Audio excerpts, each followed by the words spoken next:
et vois combien on parle d'amour depuis des millénaires, de tolérance, et combien à chaque fois qu'un individu pense différemment, il est jugé, condamné, rejeté.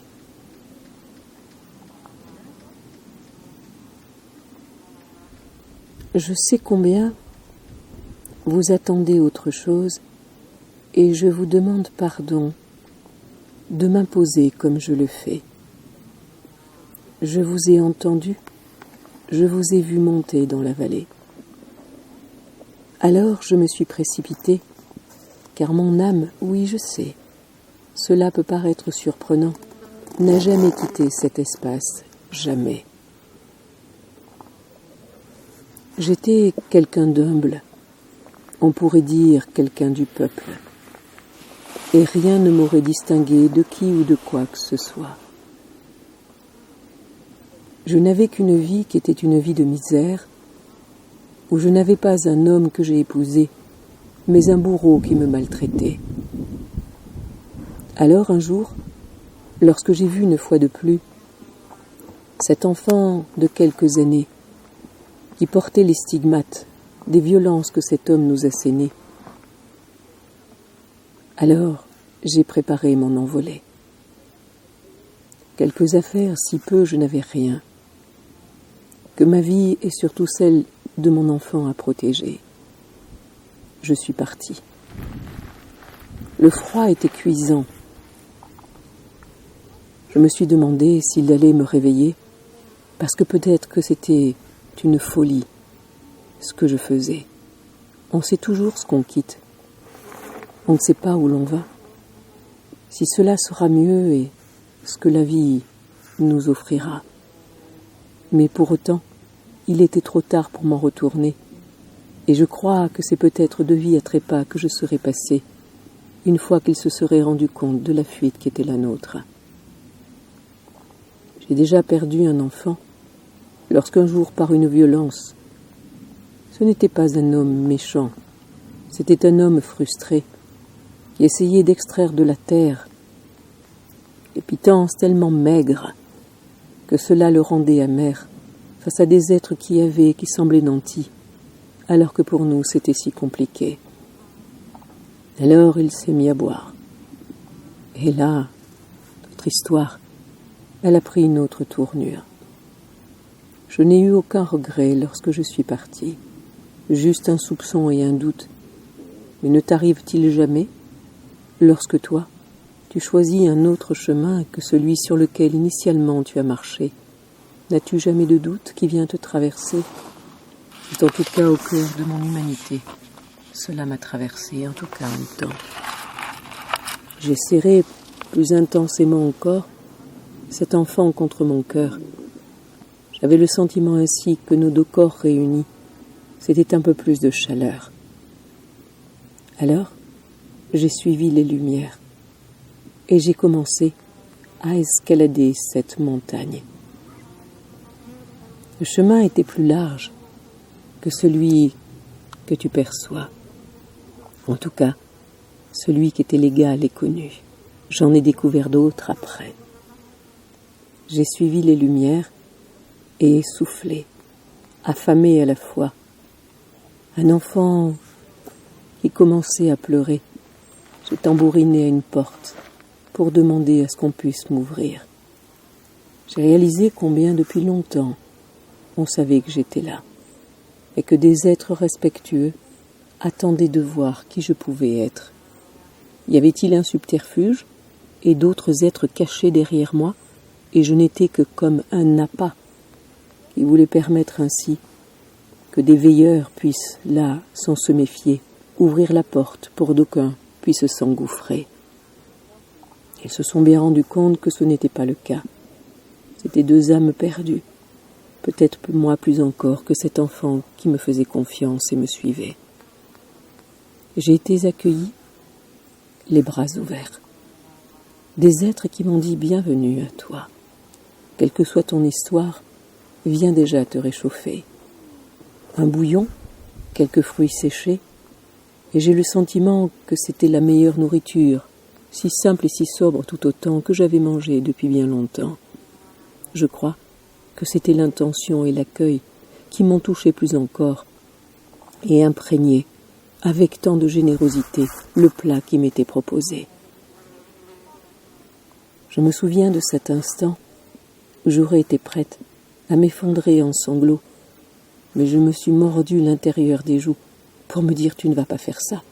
Tu es une femme forte. Après ce que tu as traversé, tu as été capable d'écraser juste 2 larmes maigres pour dire « Tu tournes une page face à une vie et des projets. » Mais là, j'ai tellement été touchée et en plein cœur. Ils ne m'ont pas demandé qui j'étais. Ils ne m'ont pas demandé d'où je venais. Ils ne m'ont pas demandé pourquoi j'étais là. Ils m'ont juste dit « Bienvenue à toi ». Alors une vieille femme est venue me chercher en me disant « Viens, tes vêtements, ils sont trempés. Viens, on a quelque chose. Ce n'est pas le mal que tu vas attraper, n'est-ce pas? Alors viens te changer. » J'ai reçu une couche, toute simple, pour pouvoir me déposer, et je crois que j'ai dormi pendant plusieurs jours, mon enfant collé contre moi. Alors lorsque je me suis éveillée, voilà bien longtemps qu'elle s'était levée. Je ne m'étais rendu compte de rien, et avec bienveillance, j'ai vu des êtres s'en occuper, et des enfants qui en toute tranquillité changé, partagé. J'ai cru, je te promets, que pendant un temps, j'avais changé, je ne sais pas, d'espace, de temps, de planète, ou je ne sais. C'était tellement différent de ce que je connaissais, et tellement en même temps instabilisant. Tu sais, c'est comme si tu es habitué à la souffrance. Tu en as fait ton lot quotidien, ton repas journalier, au point d'imaginer que jamais elle ne pourra s'arrêter et qu'il n'y a pas d'autre possible. Et j'entends combien parfois il y a des êtres pour lesquels tu dis qu'il y a des soleils qui peuvent briller. Mais ils secouent la tête en disant non, non, non, non, non. Ils n'y croient pas. Ils ont tellement été habitués à ce que la souffrance, ce soit uniquement ce qu'on puisse leur proposer.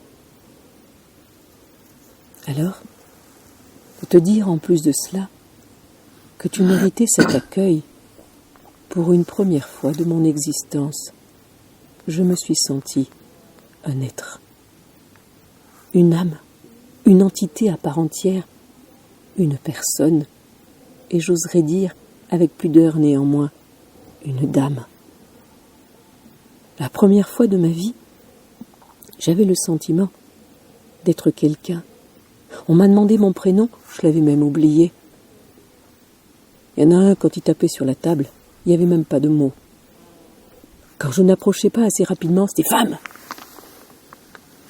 Mais le prénom, la douceur et la tendresse, jamais. J'ai même balbutié, je me suis trouvée stupide. Je ne savais pas comment me dire et comment me présenter. N'as-tu jamais eu le sentiment, toi, parfois, dans un lieu un peu particulier, où tu as envie de te cacher, parce que tu dis « oubliez-moi, j'ai tellement honte, j'aurais tellement aimé que des bras s'ouvrent et qu'on me voie, et là pour une fois où j'étais là en lumière, ni trop ni plus, mais quelque chose qui me sortait de mon quotidien, que du coup j'avais même oublié qui j'étais. » Et là on me disait « reprends ta place, ta juste place, comme une âme qui est là, qui porte un prénom, une fréquence là, témoignant que ton âme est là. » En quelques jours, j'ai tellement appris. On me disait, tu es fragilisé, pose-toi, juste prends du temps et pose-toi. J'ai observé, je cherchais, en me disant, il y a quelque chose de caché, un moment ça va exploser.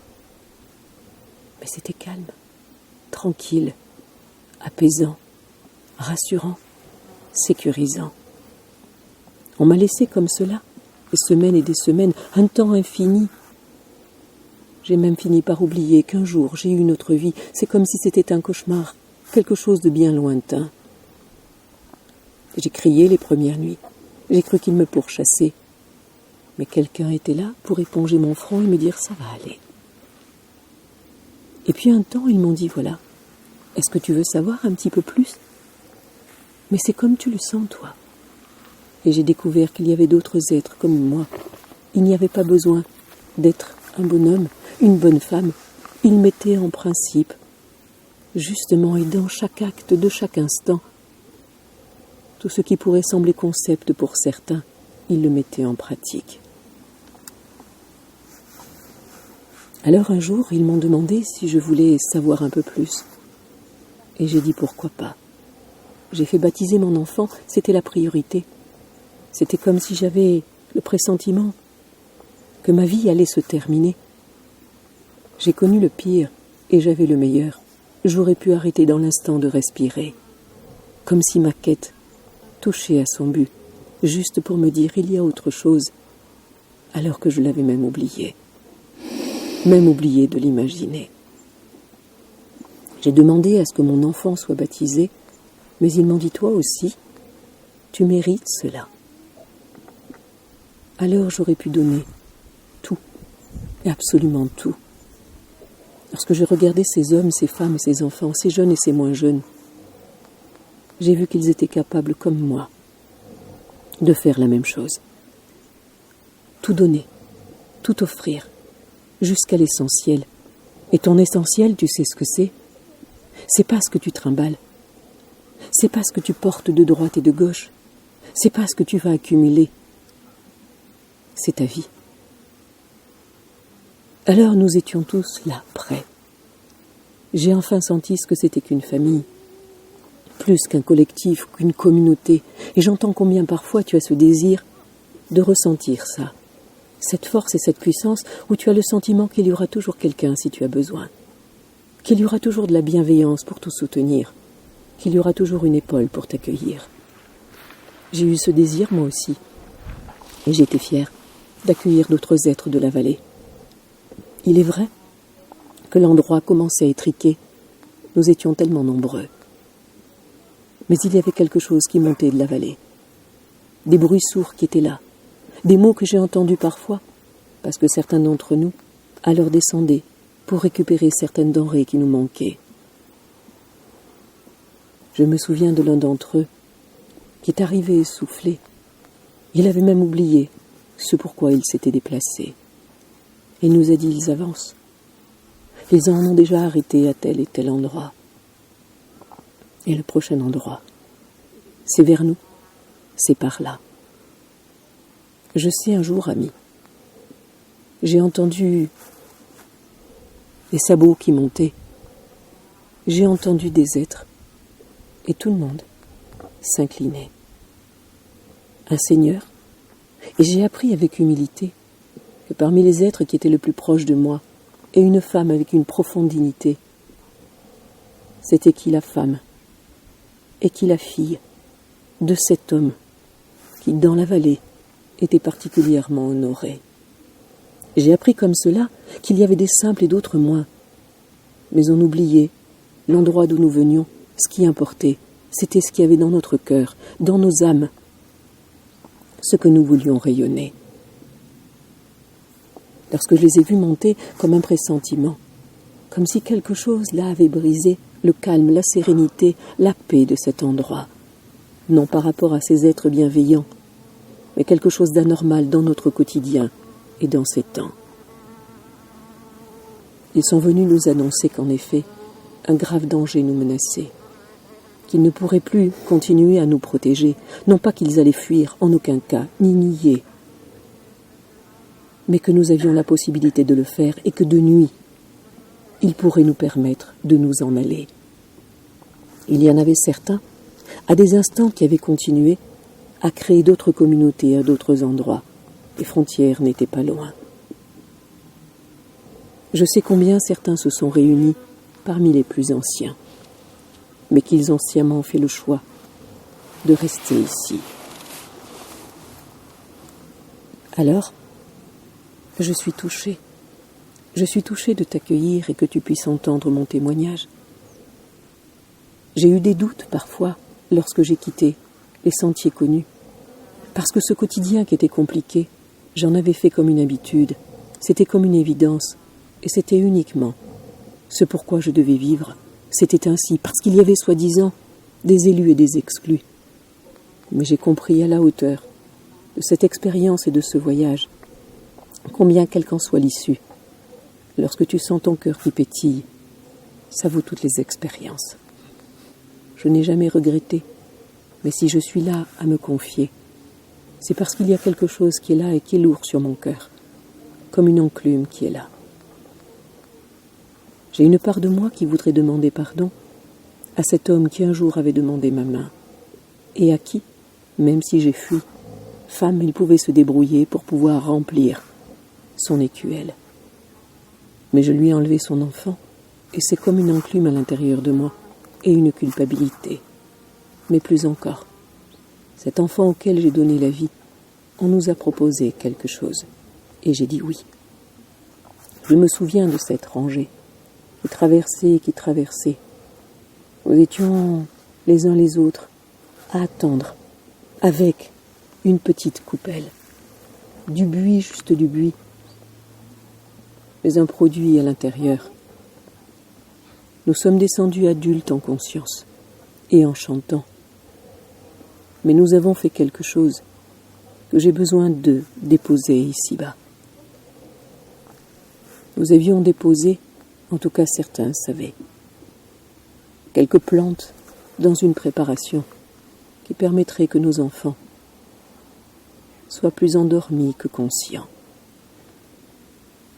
Nous les avons, pour reprendre vos termes, nous les avons quelque peu drogués pour qu'ils ne prennent pas la mesure de toutes ces énergies dont nous avions la conscience qu'elles viendraient altérer leur âme, plus encore que leur corps.